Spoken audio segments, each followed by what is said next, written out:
இந்தியாவிலேயே அதிகமாக இளம் விதவைகள் இருக்கக்கூடிய மாநிலமாக தமிழ்நாடு மாறிக்கொண்டிருக்கிறது. இளம் விதவைகள் ஏன்னா இங்க குடிப்பழக்கம் ஒவ்வொரு நாளும் மதுவுக்கு அடிமையாக கூடிய அந்த நிலை அதிகரித்தே கொண்டே போகுது. கடையே நாங்க வைக்க மாட்டோம், எல்லாத்தையும் நிறுத்திடுவோம் அப்படின்லாம் பேசினாங்க. கனிமொழியெல்லாம் பேசினாங்க. இந்த மாதிரி இந்த தமிழ்நாட்டில் தான் விதவை பெண்ணுங்க வந்து அதிகமாக இருக்கிறாங்க, குடிச்சிட்டு எல்லாம் குடிகாரர் ஆயிட்டாங்க அப்படி இப்படின்னு பேசினாங்க. என்ன அவங்க வந்து எதுவுமே பண்ணலையே, அவங்க வந்து அதிகமாக தான் ஆயிருக்கு. கொள்ளை, கற்பழிப்பு, என்னது செயின் அரிப்பு, இதுதான் அதிகமாக இருக்குது. விட மாட்டேன்றானுங்க. குடிச்சிட்டு போதையில் என்ன பண்ணன்னு தெரில, 5 வயசு குழந்தைய கெடுக்கிறானுங்க. இதெல்லாம் என்ன ரொம்ப அராஜகமாக தான் இருக்குது. போலீஸு இந்த மாதிரி எடுத்துன்னு போய் விசாரிக்கிறது. தமிழக மக்களுக்கு விடிவு காலம் தர தேசிய ஜனநாயக கூட்டணி ஆட்சியை அமைக்க வருகை தரும் பாரத பிரதமர் திரு நரேந்திர மோடி அவர்களை வருக வருக என வரவேற்கிறோம். தீர விசாரிக்கணும் என்ன ஏதுன்றது. எதுக்கு லாக்அப்பில் தூக்கி எடுத்துன்னு போயிட்டு அடித்து சாகடிச்சா என்ன இது? இந்த மாதிரி எவ்வளோ பேர் எடுத்துன்னு போய் இது பண்ணியிருப்பாங்க. இது தெரிஞ்சது வெளியே வருது, இது தெரியாமல் எவ்வளோ பேர் அந்த மாதிரி பண்ணியிருக்கோம். இது வரைக்கும் தெரிஞ்சே பார்த்தீங்கன்னா வந்து 5 ஆண்டுகளில் 27 பேர் அந்த மாதிரி லாக்அப்பில் இறந்துருக்குறாங்க. இது வந்து ஏன் இந்த மாதிரி பண்ணுறாங்க? தீர விசாரிக்கணும். விசாரித்து அதை என்ன ஏதுன்னு முடிவு எடுக்கணும்.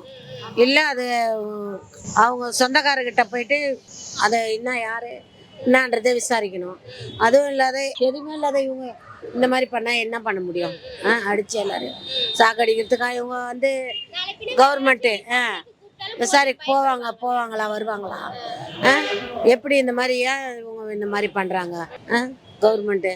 இந்தியாவிலேயே அதிகமாக இளம் விதவைகள் இருக்கக்கூடிய மாநிலமாக தமிழ்நாடு மாறிக்கொண்டிருக்கிறது. இளம் விதவைகள் ஏன்னா இங்க குடிப்பழக்கம் ஒவ்வொரு நாளும் மதுவுக்கு அடிமையாக கூடிய அந்த நிலை அதிகரித்தே கொண்டே போகுது. கடையே நாங்க வைக்க மாட்டோம், எல்லாத்தையும் நிறுத்திடுவோம் அப்படின்லாம் பேசினாங்க. கனிமொழியெல்லாம் பேசினாங்க. இந்த மாதிரி இந்த தமிழ்நாட்டில் தான் விதவை பெண்ணுங்க வந்து அதிகமாக இருக்கிறாங்க, குடிச்சிட்டு எல்லாம் குடிகாரர் ஆயிட்டாங்க அப்படி இப்படின்னு பேசினாங்க. என்ன அவங்க வந்து எதுவுமே பண்ணலையே, அவங்க வந்து அதிகமாக தான் ஆயிருக்கு. கொள்ளை, கற்பழிப்பு, என்னது செயின் அரிப்பு, இதுதான் அதிகமாக இருக்குது. விட மாட்டேன்றானுங்க. குடிச்சிட்டு போதையில் என்ன பண்ணன்னு தெரில, 5 வயசு குழந்தைய கெடுக்கிறானுங்க. இதெல்லாம் என்ன ரொம்ப அராஜகமாக தான் இருக்குது. போலீஸு இந்த மாதிரி எடுத்துன்னு போய் விசாரிக்கிறது. தீர விசாரிக்கணும் என்ன ஏதுன்றது. எதுக்கு லாக்அப்பில் தூக்கி எடுத்துன்னு போயிட்டு அடித்து சாகடிச்சா என்ன இது? இந்த மாதிரி எவ்வளோ பேர் எடுத்துன்னு போய் இது பண்ணியிருப்பாங்க. இது தெரிஞ்சது வெளியே வருது, இது தெரியாமல் எவ்வளோ பேர் அந்த மாதிரி பண்ணியிருக்கோம். இது வரைக்கும் தெரிஞ்சே பார்த்தீங்கன்னா வந்து 5 ஆண்டுகளில் 27 பேர் அந்த மாதிரி லாக்அப்பில் இறந்துருக்குறாங்க. இது வந்து ஏன் இந்த மாதிரி பண்ணுறாங்க? தீர விசாரிக்கணும். விசாரித்து அதை என்ன ஏதுன்னு முடிவு எடுக்கணும்.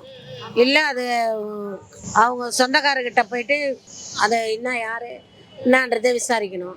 அதுவும் இல்லாத எதுவுமே இல்லாத இவங்க இந்த மாதிரி பண்ணால் என்ன பண்ண முடியும்? அடிச்சு எல்லாரும் சாக்கடிக்கிறதுக்காக இவங்க வந்து கவர்மெண்ட்டு விசாரிக்க போவாங்களா வருவாங்களா?